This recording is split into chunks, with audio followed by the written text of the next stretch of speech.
Saben que creo que me van a entender un poquito más, pero está bueno compartirles a todos esta impresión. Los que cada tanto tienen que compartir la palabra, sea en un domingo, sea en los cipreses, sea en un culto de jueves que tenemos los estudios bíblicos. Seguramente me van a entender bien esta impresión. Cuando uno está en el culto y te toca compartir la palabra, estás como con todas las antenas súper encendidas, y cuando uno tiene una palabra del Señor para compartir, pero a veces uno se siente bastante inquieto por lo que tiene que decir. ¿Será correcto? ¿Estaré diciendo lo correcto? ¿Estaré trayendo una palabra realmente del Señor? Uno está con todo eso en la cabeza, ¿no? Entonces estamos con todas las antenas así a ver si hay confirmaciones, y resulta que fue tan coherente todo lo que fue pasando en el culto, las oraciones, las palabras, lo que compartió Walter. Realmente fue tan coherente con lo que el Señor me dio para compartir con ustedes que me siento muy animado. Esta palabra que yo les quiero compartir, porque en realidad es algo que el Señor me habló a mí, empezó hace varios meses atrás esto. Un día en un devocional, leyendo el capítulo 12 de Juan, de golpe hubo como una luz roja que se encendió, como diciendo: mira acá. Me quedó eso picando, lo anoté y quedó ahí en un cuadernito de los anteriores. Y ahora en esta semana que tuvimos el tiempo de ayuno, que espero... A ver, ¿cuántos pudieron participar de este ayuno congregacional? A ver, para tener una idea, hacemos un testeo ahí.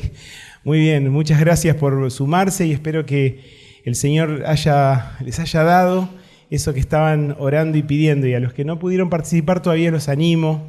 Es un desafío incómodo definitivamente, pero es un desafío muy constructivo el destinar un día para ayuno y búsqueda de Dios, más allá de que son días de semana, que todos trabajamos, tenemos 1000 ocupaciones, pero como si un pedacito de nuestro cerebro ese día se mantuviera todo el tiempo conectado con el cielo, ¿no? Y estamos haciendo cosas, hablando con gente, clientes, compañeros de trabajo, alumnos, no sé, lo que sea, pero hay un pedacito nuestro que se mantiene conectado, y Dios responde a eso, así que los animo. En estos días de ayuno el Señor trajo bastante palabra, realmente a mí me van llegando así mensajes y cosas, y sentí que como que se terminaba de cerrar una idea que había empezado unos meses atrás sobre ese capítulo 12 de Juan. Antes de leerlo, en realidad el primer relato es la última impresión sobre una persona, que era una mujer que se llamaba María, pero resulta que la historia de María no empieza ahí. Entonces me gustaría leer así como un par de plumazos. Ustedes no sé si vieron alguna vez a un pintor muy experto que agarra un pincel y hace sac, y de golpe ves que apareció una imagen y vos decís: pero hizo 3 rayas, y de golpe la imagen está ahí, ¿no es cierto? Bueno, ojalá todos tuviéramos esa capacidad de hacer esas 3 rayas y plantear algo que signifique algo. Yo hago 3 rayas y definitivamente es otra cosa. Pero creo que en estos 3 plumazos vamos a tener una idea de quién es esta mujer María. Después vamos a avanzar sobre otra escena más que hay en el capítulo 12 de Juan, en lo que entiendo que el Señor nos quiere enseñar algo. Entonces yo les voy a pedir que abran sus Biblias en el Evangelio de Lucas. Ustedes saben que los evangelios, los 4 relatos que hay en la Biblia, en el Nuevo Testamento, acerca de la historia de Jesús, son 4 impresiones distintas de personas distintas. Algunas convivieron con Jesús, otros no. Otros escucharon el relato de alguien que sí había estado ahí y le causó tanto asombro y dijo: pará, contame de vuelta que lo escribo, y así quedó escrito, ¿no? Pero son 4 impresiones. Entonces, como todos, cuando vemos una misma situación, podemos estar todos en una misma escena y todos podemos contar algo levemente distinto. Entonces, algo así es lo que pasa con los evangelios. Les voy a pedir entonces que abran sus Biblias en Lucas capítulo 10. En este capítulo, Jesús conoce a una familia. En el versículo 38 está este relato. Esperen que me pongo los otros anteojos. En En el versículo 38 dice, mientras iba de camino con sus discípulos, Jesús entró en una aldea. Después supimos que esa aldea era un pueblito que se llamaba Betania, que estaba muy cerca de Jerusalén. Dice, Jesús entró en una aldea y una mujer llamada Marta lo recibió en su casa. Tenía ella una hermana llamada María, que sentada a los pies del Señor escuchaba lo que él decía. Ustedes saben que, bueno, quizás los que han visto la serie esta de Chosen se dan una imagen gráfica un poquito más clara de cómo era que ocurría las cosas, ¿no? Está muy buena. Para los que les cuesta ponerse en situación, son cosas que pasaban en contextos tan distintos a donde vivimos nosotros, nuestra cultura, nuestro siglo XXI y todo eso, que un poco de ayuda para entender qué pasaba no nos viene mal. Jesús iba moviéndose con su grupo de discípulos y las personas que lo rodeaban y lo acompañaban, y llegaban a un pueblo, y ahí Jesús, en un lugar público, empezaba a hablar y se juntaba gente y escuchaban la palabra. ¿Qué hacía? ¿Ese día se tomaba el avión y se volvía a su casa? No, se quedaba ahí. ¿Dónde se quedaba? ¿En el hotel? No. ¿Alguno le abría su casa para que se quedara? Era todo un tema invitar a Jesús para que se quede, porque venía con una compañía como de 20 personas.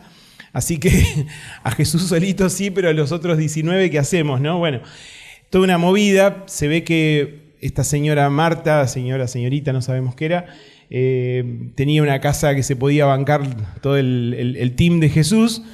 Y bueno, y ahí estaba Jesús, ¿no es cierto? Entonces llega Jesús y charla, ¿no es cierto? Y entonces dice... Tenía ella una hermana llamada María que sentada a los pies del Señor escuchaba lo que él decía. Esta es la primera mención de esta chica María.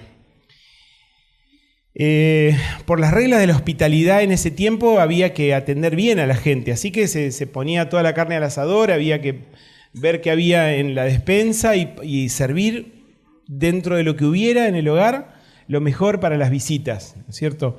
Y si alguno de ustedes es de recibir visitas en su casa, sabe que si de golpe te caen 20 personas es todo un tema. No alcanzan las sillas, no alcanzan los platos, no alcanzan los vasos, revisás en la heladera y claramente estaría faltando alguna cosa. Pasan estas cosas, ¿no? Entonces Marta estaba como loca tratando de cumplir con la hospitalidad adecuada. ¿Y qué hacía María? La tipa se sentó. Era una cultura donde normalmente las mujeres tenían este rol tan definido de atender y de servir, y más si las visitas eran hombres, esa cosa un poquito machista que había en esa cultura. Las mujeres tenían que estar atendiendo. ¿Y qué hizo María? La tipa se sentó. Y Marta estaba como loca. Bueno, después cuenta un poco más, no vamos a leer porque no es el foco del asunto, ¿no?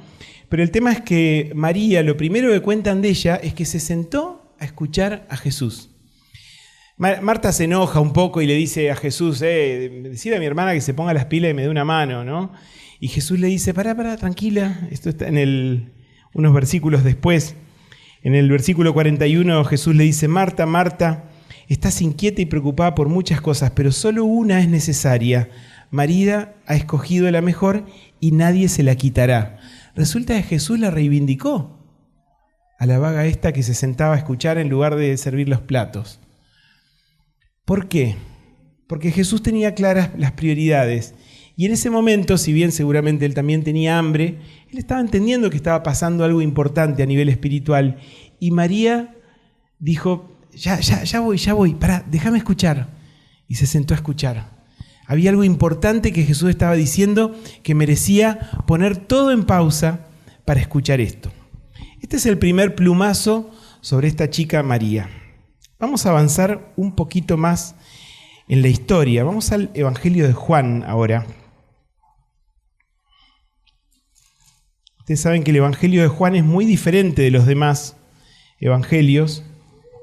Por más que Juan estaba ahí cuando pasaba todo lo que contaron los otros evangelistas, él es como que no le interesó contar eso. Dijo, yo voy a contar lo que nadie más les contó. ¿Vieron a veces esos titulares así como medios amarillistas?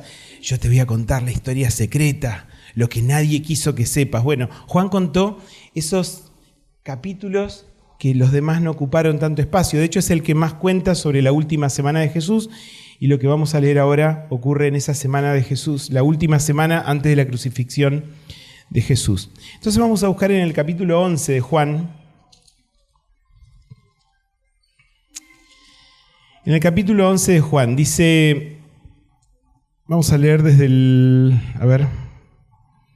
vamos a leer el versículo 5, porque es un dato importante. Dice, Jesús amaba a Marta, a su hermano y a Lázaro. Fíjense, había pasado un tiempo desde aquel primer encuentro.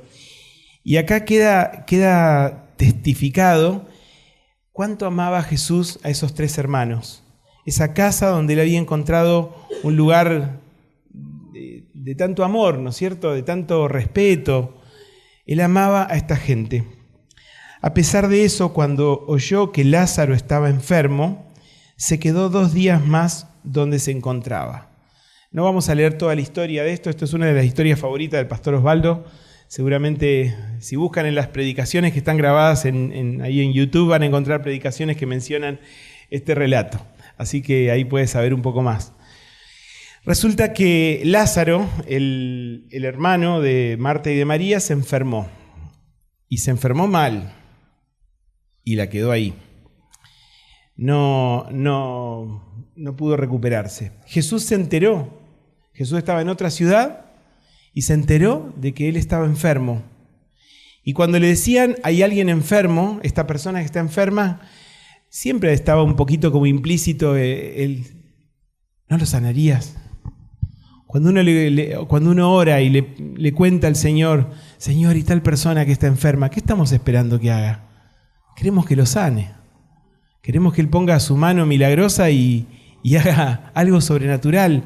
Los médicos ya dieron lo mejor de sí, la medicina le puso todo y no está alcanzando. Señor, vos podés, vos sos el que hace los milagros. Y vamos así, ¿no? Así que estaba esa expectativa si Jesús iba a hacer algo, porque encima era su amigo, no era, bueno, un tipo que qué sé yo quién será. No, era su amigo Lázaro. Y Jesús no fue. Y se murió Lázaro. Jesús tenía un plan, para los que conocen la historia, y si no, léanla después en su casa. Es un capítulo realmente asombroso, este capítulo 11. La cuestión es que cuando ya se murió muerto este muchacho, entonces Jesús dijo, vamos, ahora sí. Ahora, si la vas a hacer, hacela bien, como decía la propaganda, vamos a hacerla bien. Se murió, vamos ahora. Entonces va. Y por más que él sabía lo que él pensaba hacer, por si alguno no conoce la historia o le spoileo, Lázaro resucita. Jesús sabía que iba a pasar eso, solo que los demás no. Y que aunque Jesús les iba tirando así como datos de que algo va a pasar, no sabés, esto no es como vos pensás y todo, en realidad nadie se imaginaba. ¿Y por qué? Porque la verdad que la gente no resucita muy seguido. Entonces no era el camino más frecuente que una persona que se murió resucite. Entonces cuando Jesús tiraba algún dato, como que lo dejaban ahí, qué sé yo, no sé bien qué dice. Viste que el maestro siempre habla medio raro, no se le entiende todo lo que dice. Sí, algo se trae entre manos, pero no sabemos qué es. Bueno, la cuestión es que Jesús va para intervenir en esta situación. Vamos al versículo 28.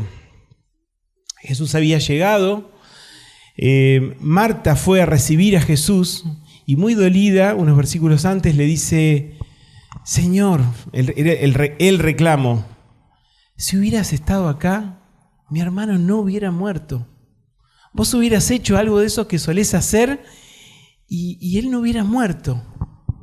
Y Jesús le dice, tranquila, va a resucitar. Se lo dice, solo que ella lo interpreta desde los conceptos que tiene, ¿no?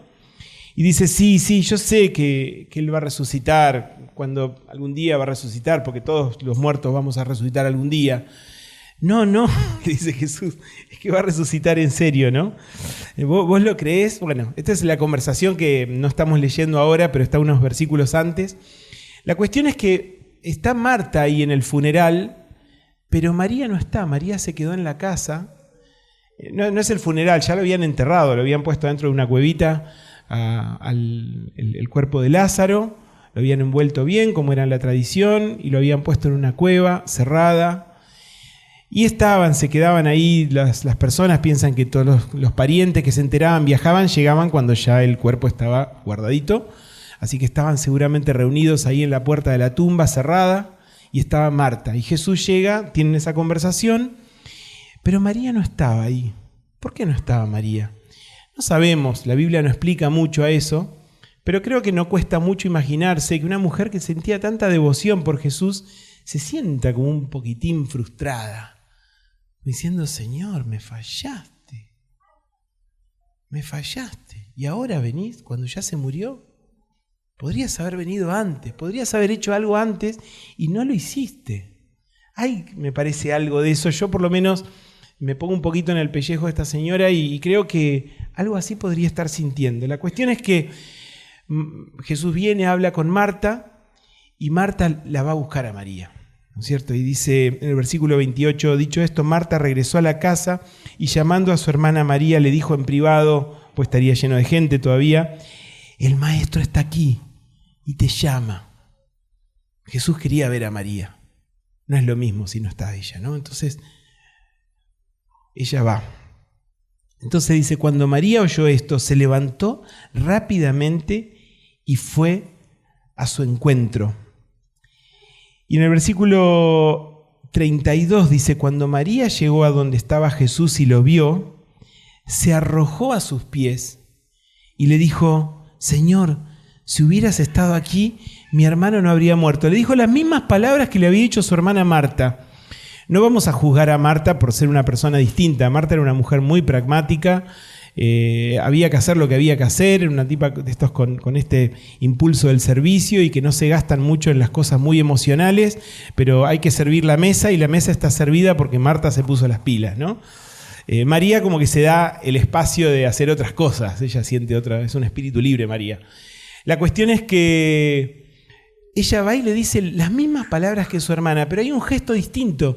Dice que se tiró a los pies de Jesús. Uno cuando habla con alguien no le hablas a los pies, normalmente le hablas a la cara, ¿no? No parece práctico esto de hablarle a los pies, de tirarse a los pies. ¿Por qué se tira a los pies? ¿Qué hay en el corazón de María que se tira a los pies de Jesús? Esto son cositas que yo les voy dejando y es para pensarlo. No vamos a apurarnos a sacar ninguna conclusión. La conclusión quizá va a venir en el próximo pasaje que vamos a leer, pero pensemos un poquito.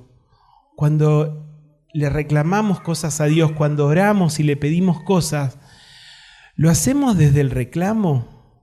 ¿Ustedes saben que hay gente que reclama bendiciones? ¿Escucharon alguna vez eso? Vengo por mi milagro. Wow. Vení por tu milagro. ¿Por qué? ¿Dónde está la mesa para servirse el milagro? ¿Que es una góndola de supermercado? A ver, me gusta este. ¿Cómo es eso? Yo no voy a juzgar a las personas que están esperando milagros de Dios y a veces realmente necesitamos un milagro en nuestras vidas. Y vamos a Dios porque sabemos que Él es el que hace los milagros. Entonces no es algo absurdo. Jesús dijo, pidan, busquen, llamen, o sea, vamos, activen esa conexión de esperar algo de Dios, esperar algo poderoso. Pero el espíritu de ese pedido siempre tiene que ser como el de María, a los pies, reconociendo quién es a quien le estamos pidiendo algo. No es el genio de los 3 deseos. Es alguien infinitamente superior a nosotros que por amor muchas veces interviene en nuestras vidas y hace milagros. Pero es por amor y porque hay un propósito en ese milagro. No es solo porque, y pobre, estaba re necesitado, le tiramos un cable ahí a ver si zafa. No, en cada cosa que Dios hace, cada intervención más o menos milagrosa, pero intervención de Dios, hay un propósito de Dios. Él está queriendo llevarnos de este nivel a este otro nivel, de este escalón al otro escalón. Y ese paso a veces necesita un milagro. Bueno, listo, el milagro está servido. Pero no porque tanto le pedimos que al final, bueno, está bien, ya me tiene lleno, querés tu milagro. No es así, Dios nos ama y también nos respeta y Él quiere que crezcamos, ¿no? Entonces, esta actitud de María cuando va y le reclama al Señor, porque ni siquiera le está pidiendo un milagro ella ya, el milagro pasó, tendría que haberlo sanado antes, ahora ya se murió, ¿qué le vas a pedir? Pero en ese reclamo que le hace a Jesús hay un reconocimiento evidente, ella lo hace a los pies. Y uno no se pone a los pies de cualquiera. Yo no sé si alguna vez te pusiste a los pies de alguien, normalmente tenemos una cultura donde a los pies de nadie, como dice el himno, a sus plantas rendido un león, no sé qué, es una cosa toda de dominación. Entonces no nos rendimos ante los pies de nadie. Nosotros somos argentinos, un país libre. Después por ahí nos tenemos que rendir a los pies del banco que nos reclama por las cuotas que no pagamos y todas esas cosas. Pero bueno, nos sentimos así como muy libres, ¿no es cierto? Muy soberanos. Que es interesante cuando vemos en un culto a alguien que se arrodilla. Porque no es natural. Por lo menos en nuestra cultura no estamos formados para arrodillarnos delante de nadie. Entonces cuando alguien se arrodilla, hay algo muy poderoso que está pasando ahí. Así que te animo a que cada tanto te arrodilles. Si te da mucha vergüenza hacerlo acá porque van a pensar no sé qué de mí, o porque no vengo con la ropa adecuada para arrodillarme, yo tengo el problema que se me baja el pantalón atrás. Es todo un problema cuando uno se arrodilla, ¿saben? No sé por qué pasa, pero siempre me pasa, me lo han señalado varios ya. La cuestión es que, bueno, listo, no lo hagas acá, pero no dejes de arrodillarte delante de Dios, de buscar ese momento privado quizá, pero de arrodillarte delante de Dios. Pero si lo podés hacer en público, seguramente es porque ya lo hiciste en privado y es un plus extra. Esta mujer lo hizo delante de todos. Vamos a subir la tinta un poquito más. Vamos ahora sí al capítulo 12, que fue sobre el cual el Señor me habló puntualmente. En el capítulo 12 dice: 6 días antes de la Pascua llegó Jesús a Betania. Para los que no están entendiendo muy bien el contexto del tiempo, Jesús murió en esa Pascua, ¿sí? O sea, faltan unos poquitos días para que Jesús sea crucificado. 6 días antes de la Pascua llegó Jesús a Betania, donde vivían Lázaro, a quien Jesús había resucitado. Allí se dio una cena en honor a Jesús. Marta, ¿qué hacía? La genia Marta. ¿Qué haríamos sin Marta, no? Marta servía y Lázaro era uno de los que estaban en la mesa con él. Era un poco el agasajado, el resucitado. Caramba, no todos tenemos la posibilidad de compartir una cena con un resucitado, ¿no? Qué momento, ¿no es cierto? Qué momento. Este asunto de que resucitó Lázaro no causó poquito revuelo. Fue una bomba en toda la zona, fue una bomba que movió un montón de cosas, ¿sí? Ahora vamos a ver lo intenso que fue esta bomba. Entonces María, que evidentemente no estaba sirviendo con su hermana Marta, como parece que era ya un poco la costumbre, dice: tomó entonces como medio litro de nardo puro, era un perfume, ¿sí? Que era un perfume muy caro, y lo derramó sobre los pies de Jesús, secándoselos luego con sus cabellos, y la casa se llenó de la fragancia. Esta escena es como bastante, puede parecer bastante poética, tiene muchos costados esto que estaba pasando. Uno, no era práctico esto que estaba haciendo María, porque era bastante normal que la gente que usaba sandalias todo el tiempo, en lugares donde había poco asfalto, ¿cómo estaban los pies de esa gente? Normalmente estaban bastante sucios. Seguramente llegado a este punto, ya los pies de Jesús y de todos los que estaban en la cena ya estaban lavaditos. Normalmente ese trabajo lo hacía algún sirviente, el último que entró, el que está pagando derecho de piso, el que se portó mal, todo eso, bueno, a lavarle los pies a todas las visitas. Era como una especie de, no voy a decir un castigo, pero sí un trabajo muy, muy, muy humilde y que exigía muchísima humillación. Quizá los pies de alguna mujer que se cuidaba mucho y que vivía muy bien podían estar bastante bonitos, pero los pies de estos señores seguramente no eran muy bonitos. Y había que estar ahí con el agüita y lavándole y pasándole. O sea, ese trabajo de lavar los pies era incómodo, pero seguramente esto ya había pasado. O sea, no era una cuestión para nada por higiene. No era una cuestión económica porque evidentemente esta chica despilfarró un dineral en ese perfume. Después menciona un poquito el costo. Yo hice algunos cálculos y a tiempo de hoy sería un perfume que hubiera costado más o menos unos $3.000. Eso es un perfume caro. Yo no sé para vos, quizá algo decís, a veces el más barato de los míos sale eso. Pero es mucha guita junta en un frasquito. Los frasquitos de perfume eran valiosos porque eran cosas, eran un poquito como joyas, ¿no? Cosas que en una cosa chiquita podías contener mucho valor económico. Entonces eran cosas para vender, cosas para guardar, a ver si querías guardar algo valioso, como quien guarda así como quien tiene un ahorrito, en lugar de guardarlo en pesos, se podía guardar en cosas, joyas, cosas así, o perfumes.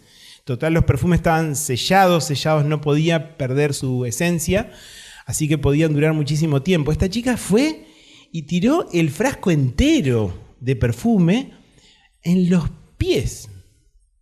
El perfume que yo sepa se pone en otros lados. Yo nunca me puse perfume en los pies. Talco, cuando mucho, pero perfume definitivamente no. Entonces, ¿qué fue lo que hizo ella? Y esto de estar ahí, arrodillada, y con la cara pegada prácticamente a los pies de Jesús, porque en lugar de agarrar una toalla, como hubiera hecho cualquier persona normal, esta chica lo hizo con el pelo. Debe tener un pelo largo, si no imagínense, era bastante complicado. Pero este gesto también de soltarse el pelo para hacer esto, no era un gesto común en una mujer judía, adelante de extraños. Las mujeres podían estar con el pelo suelto y libre, digamos, en la casa, en la intimidad del hogar, con su familia, pero normalmente delante de extraños el pelo estaba cubierto. Esta chica tuvo que soltarse el pelo y hacer todo ese acting ahí, delante de toda esa gente. Es que a ella no le importó nada. Todo eso que pensamos, el valor del frasquito, la incomodidad, los pies poco agradables del sujeto en cuestión, nada de todo eso le importó.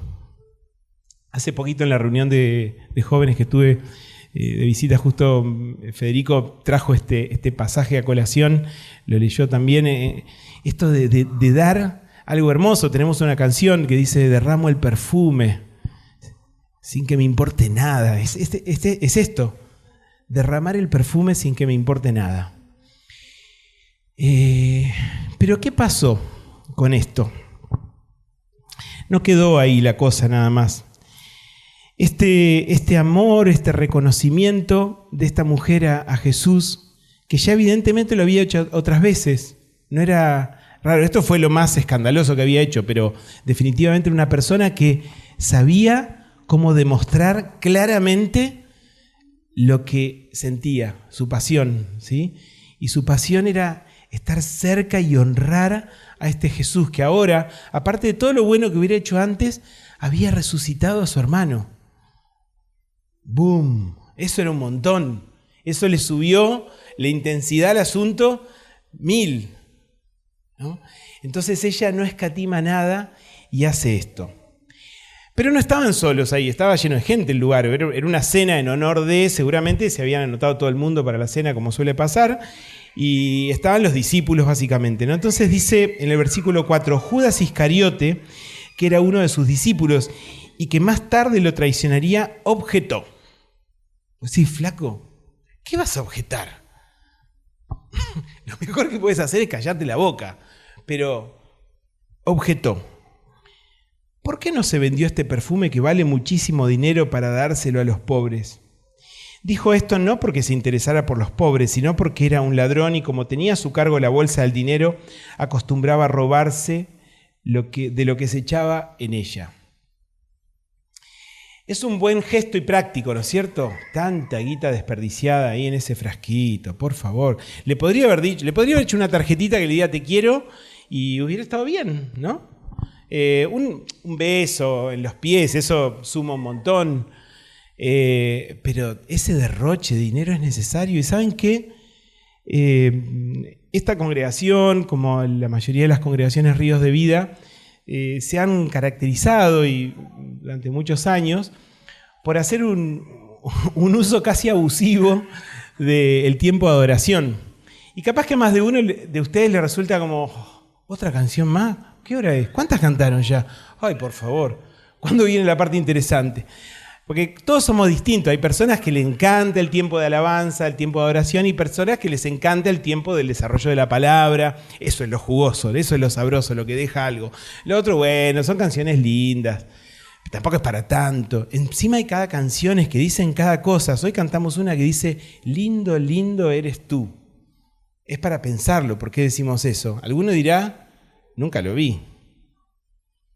O sea, ¿por qué decimos una cosa así? Bueno, la canto, qué sé yo, no tengo idea qué significa, pero la canto igual porque debe ser lindo.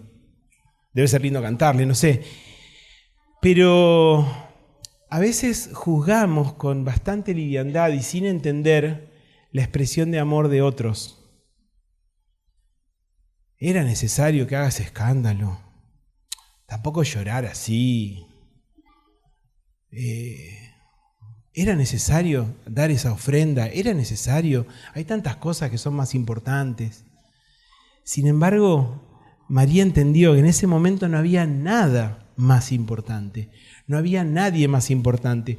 De hecho, Jesús después dice, miren, esto que ella hizo está bien. Siempre Jesús tenía que salir a defender a la pobre María, porque siempre alguien le daba con un caño y entonces Jesús sale a defenderla de vuelta y dice, miren, ella hizo esto adelantándose a lo que va a pasar, porque me van a sepultar.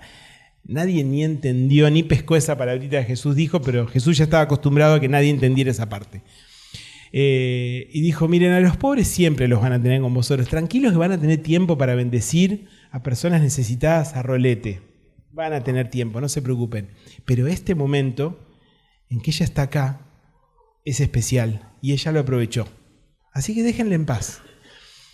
Qué bárbaro cuando entendemos que este es el momento. No voy a esperar otro momento. Quizás haya otro y quizás no. ¿Qué sabemos cómo viene nuestra historia?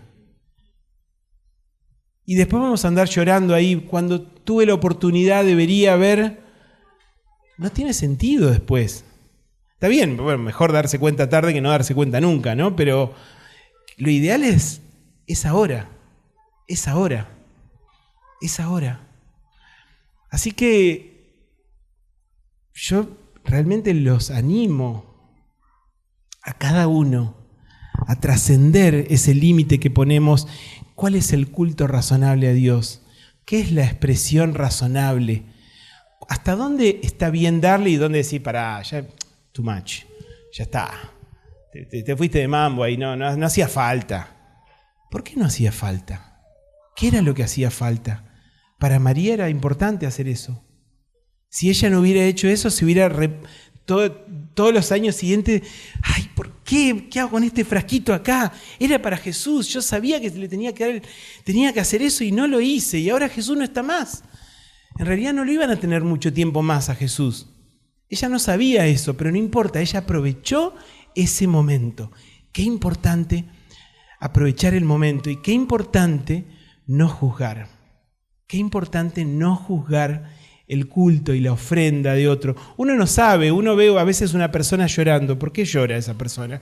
Y qué sé yo, parece que está triste. O no está llorando como triste, ¿viste? Llora como angustiada, debe tener una carga muy grande. O llora porque tiene muchos problemas, o llora porque siente que su vida no tiene sentido, o llora porque llora. ¿Qué le pasa? ¿Por qué llora? A mí particularmente a veces me cuesta un poquito entender a la gente que llora. Así que si alguno lloró mucho conmigo, discúlpeme, puede ser que yo no haya entendido bien, no soy muy perceptivo.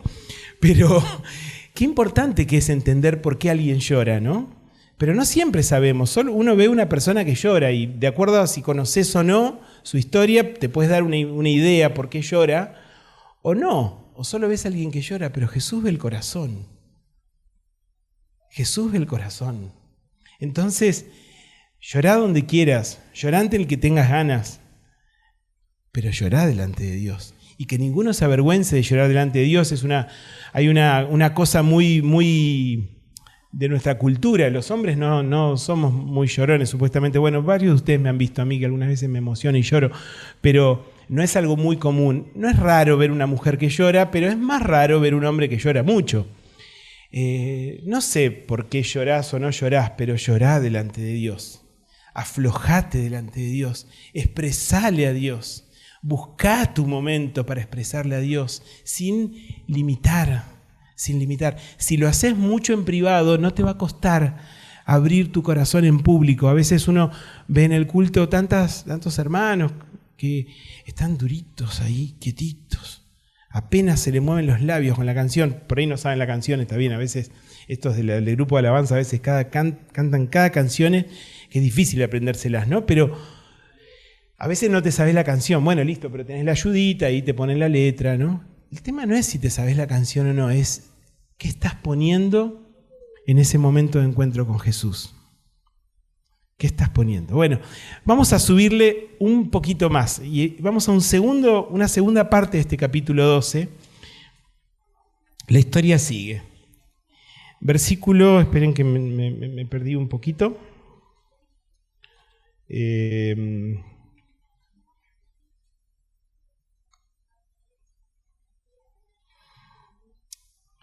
Vamos al versículo, a ver,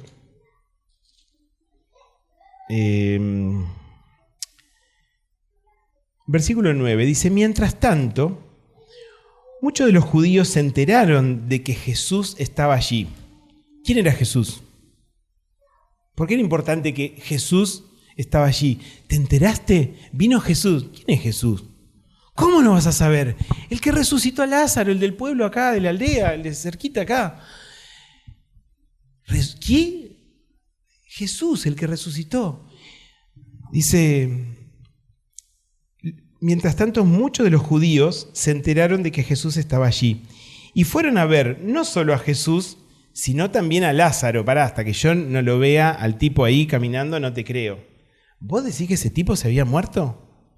¿No sería que le pasó algo así como que se adormeció y de golpe llegó Jesús, San Jesús ahí y dijo, levántate, y el tipo se despertó? No, te juro que estaba muerto, lo sepultaron, lo metieron con todo, lo envolvieron todo y lo metieron en la cueva. Y de ahí salió, bueno, cuando dicen los judíos, básicamente Jesús estaba en un pueblo lleno de judíos. ¿Por qué acá el evangelista dice los judíos? Parece como que los judíos, dentro de los judíos, como que había una clase especial de judíos. Eran los superjudíos. Eran los que cumplían la ley, los que sabían hasta la última coma, todos sabían. Me estoy pasando de hora. Bueno, trato de no extenderme más. Estos querían ver quién era este Jesús y quién era el Lázaro este resucitado. Entonces dice, y también a Lázaro a quien Jesús había resucitado. Entonces los jefes de los sacerdotes resolvieron matar también a Lázaro. Ya habían decidido matar a Jesús. Ahora también vamos a matar, anotá, vamos a matarlo a Lázaro. Un poquito después, dice, cuenta el relato de la entrada triunfal. Al día siguiente, muchos de los que habían ido a la fiesta se enteraron de que Jesús se dirigía a Jerusalén. Estoy leyendo el versículo 12, 13. Tomaron ramas de palma y salieron a recibirlo gritando a voz en cuello, ¡Hosana! ¡Bendito el que viene en el nombre del Señor! ¡Bendito el Rey de Israel! ¿Por qué celebraban tanto? ¿Quién era Jesús para ellos? ¿Quién era Jesús para ellos? Algunos estaban con el que resucita a los muertos, el que sana, el que libera a los endemoniados. Ese era Jesús. Para otros, Jesús era el que capaz que venga a librarnos de los romanos que nos tienen subyugados. Para otros era la respuesta a tantas profecías antiguas y decían, viene Jesús, es Jesús. Tantas imágenes se mezclaban, ¿no? en esa llegada de Jesús, ¿no? Pero había unos que estaban en otro canal. Y dice en el versículo 17, dice, la gente que había estado con Jesús cuando él llamó a Lázaro del sepulcro y lo resucitó de entre los muertos, seguía difundiendo la noticia. muchos que se habían enterado de la señal realizada por Jesús salían a su encuentro y sí, querían conocer al tipo que había resucitado a alguien. Por eso los fariseos, los que dice antes los judíos, comentaban entre sí: como pueden ver, así no vamos a lograr nada. Miren cómo lo sigue todo el mundo. Y yo me detuve en esta imagen. Unos de fiesta, fascinados por conocer al que resucita muertos, y otros, definitivamente cero fiesta, amargados porque llegaba este tipo, el único que nos faltaba, vino a Jerusalén. No te puedo creer. Como si no tuviéramos problema encima, vino acá. El que para muchos era motivo de alegría, de esperanza, para otros era motivo de tristeza. Y uno tiende a ponerse siempre, claro, yo soy de los que están contentos con Jesús. Yo estaría ahí con las ramitas, ¿no?, celebrando. Pero ¿saben qué? Este mismo espíritu de crítica que vimos en la escena anterior está presente acá. De alguna forma es el mismo espíritu de crítica, el que no puede reconocer el momento que está viviendo. Cuando María hizo el despliegue de perfume ese, que todos se quedaron como, oh, ¿qué hizo esta señora? ¿Qué deberían haber hecho? ¿Cuál es la actitud que nos corresponde cuando alguien empieza a derramar su corazón delante de Dios? Y está claro que esa persona siente algo por este Jesús que vos no lo sentís de la misma manera, y eso es incómodo a veces. Yo creo que Judas, que él estaba parado en un lugar totalmente distinto, se sintió muy incómodo ante el derramamiento de tanta plata, porque él miraba plata, no miraba perfume. Él olía plata, tanta plata. Y otros decían, pero era un perfume, no era plata, te juro que era otra cosa. Pero él veía plata, tanta plata desperdiciada. Él estaba incómodo ante eso, porque él jamás hubiera derramado tanta plata por Jesús. Los fariseos que estaban mirando a Jesús que llegaba, no estaban viendo al que resucita muertos para bien, el que trae vida y esperanza. Estaban viendo a alguien que viene a complicarnos nuestro sistema que estaba tan bien ordenado. Este tipo viene a ponernos las cosas patas para arriba, y era así, porque lo hizo literalmente después. Pero ¡qué bárbaro! No pudieron celebrar, no pudieron unirse a la fiesta, no pudieron festejar al tipo que tenían delante, no pudieron hacerlo. Entonces, acá llegamos a un punto importante de lo que el Señor me mostró. ¿Quién es Jesús para vos? ¿Qué haces cuando estás delante de Él? Porque Él estuvo acá, está. Y lo estamos escuchando esta palabra con reverencia. ¿Por qué? Si yo no soy importante, yo no soy nadie. ¿Por qué? Porque estamos hablando de alguien que es importante y leyendo un libro que dice cosas importantes. Entonces, eso le da importancia a este momento. Estamos escuchando lo que Dios dice también. Entonces, ¿qué haces delante de un Dios tan grande? Quizá no te sale hacer ese derramamiento de cosas, pero lo valorás, lo respetás, deseás crecer en tu manifestación de ese amor. Jesús dijo, cuando alguien también juzgó por un exceso, dijo, mira, al que mucho se le perdona, mucho ama, ¿sabes? El amor de esta persona es muy grande. ¿Y por qué? Y porque será porque Dios le perdonó cosas gordas. Quizá vos Dios no te perdonó cosas gordas. Capaz que tus problemas eran apenas unos detalles y tu vida era fantástica hasta que te encontraste con Él y bueno, te corrigió un poquitito, ahí te subió un poquito la fría, la caliente y ahí corrigió la temperatura. Mi vida era complicada, ¿saben? Y a veces todavía tiene aspectos complicados. Pero voy a Jesús y derramo mi corazón. Y trato de no limitar nada delante de Él, porque Él es el único que tiene las verdaderas respuestas para mi vida. Entonces me limitaré delante de cualquiera, pero no delante de Él. No delante de Él. Y trato de hacerlo en privado y trato de hacerlo acá también. Y en cada lugar, y voy a congregaciones donde se alaba a Dios de otras maneras, y está todo bien. Estamos adorando a Dios y cada uno lo hace de la mejor manera posible. ¿Por qué? Porque es un ritual, es lindo, porque me siento bien al hacerlo, no importa nada de todo eso. Es porque es Él. Él lo merece. Él lo merece. Entonces, delante de este Dios, ¿qué actitud tomamos? Un pasaje nada más vamos a leer. Vamos a leer en el libro de Isaías un pedacito en el capítulo 1. Les pido perdón si me pasé un poquito de la hora, pero quiero cerrar esto acá. El libro de Isaías en el capítulo 1 relata una visión de Isaías. Isaías ve al pueblo de Israel lastimado, herido,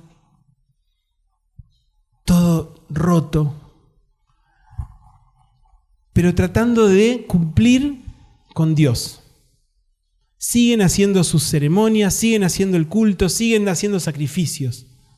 Y en este capítulo, no lo vamos a leer todo, Dios abre su corazón a través de este profeta Isaías y les dice, ¿saben qué? Nada de eso tiene sentido. ¿Pero cómo? ¿No dijiste que teníamos que hacer culto con sacrificios? Sí, pero si no es de corazón, no. Si no es de corazón, no. Y dice en el versículo 5, dice, ¿para qué recibir más golpes? ¿Para qué insistir en la rebelión? Toda su cabeza está herida, todo su corazón está enfermo. Desde la planta del pie hasta la coronilla no les queda nada sano. Todo en ellos es heridas y moretones y llagas abiertas que no les han sido curadas ni vendadas ni aliviadas con aceite. ¿Cuántos corazones, incluso conociendo a Jesús, están rotos? Rotos. Después de esto, habla de esto que Dios dice, ¿saben qué? No me traigan más tanto sacrificio y todo eso está vacío. Pero fíjense en el versículo 18, el tono de lo que dice Dios de golpe cambia totalmente, porque venía como enojado, ¿saben? Y dice en el versículo 18, vengan, pongamos las cosas en claro, pongamos a cuenta, dice en otra versión. Traigan esto, vamos a hablar, vamos a llamar a las cosas por su nombre. ¿Están ustedes dispuestos a obedecer? Perdón, antes dice, sus pecados como escarlata, quedarán blancos como la nieve. Son rojos como la púrpura, quedarán como lana, blancos. Trae tu problema delante de Dios, pero con actitud de arrepentimiento. Y Él va a limpiar, y Él va a cambiar, y Él va a sanar. Y Él va a cambiar tu vida. Y todas esas heridas van a cambiar, porque después esas mismas palabras, y también hay una palabra muy parecida en Deuteronomio al final, y dice, ¿saben qué? Todo va a florecer. Tu realidad va a cambiar. Vas a estar lleno de bendición. Pero primero, un verdadero arrepentimiento delante de Él. Este martes pasado, cuando tuvimos el ayuno, hubo mucha palabra de Dios acerca del tema arrepentimiento. Un arrepentimiento genuino. Hoy la palabra que trajo Banji tenía que ver también con ese arrepentimiento. O sea, yo creo que Dios nos está hablando de eso. Yo no sé qué piensan ustedes, pero a mí me está hablando de eso. Y lo tomo para mí, no les estoy diciendo a ustedes, pecadores. Yo, pecador. Todos pecadores. Necesitamos un profundo arrepentimiento para que el Señor traiga sanidad a nuestra vida. No ponernos en el que critica, en el que no entiende nada de lo que hacen los demás. Yo no sé por qué el otro adora como lo hace, pero yo estoy derramando mi adoración delante de Dios. Dios me está llamando. ¿Estoy respondiendo? Es el momento. Él está acá. ¿Qué hago con esta presencia de Dios? ¿La pateo para el próximo domingo? Capaz que el próximo domingo me sienta más animado. Hoy no tengo ganas. Estoy cansado, ¿sabes que dormí mal? ¿Qué importa? ¿Qué importa? Es el momento de abrir el corazón y decirle, Señor,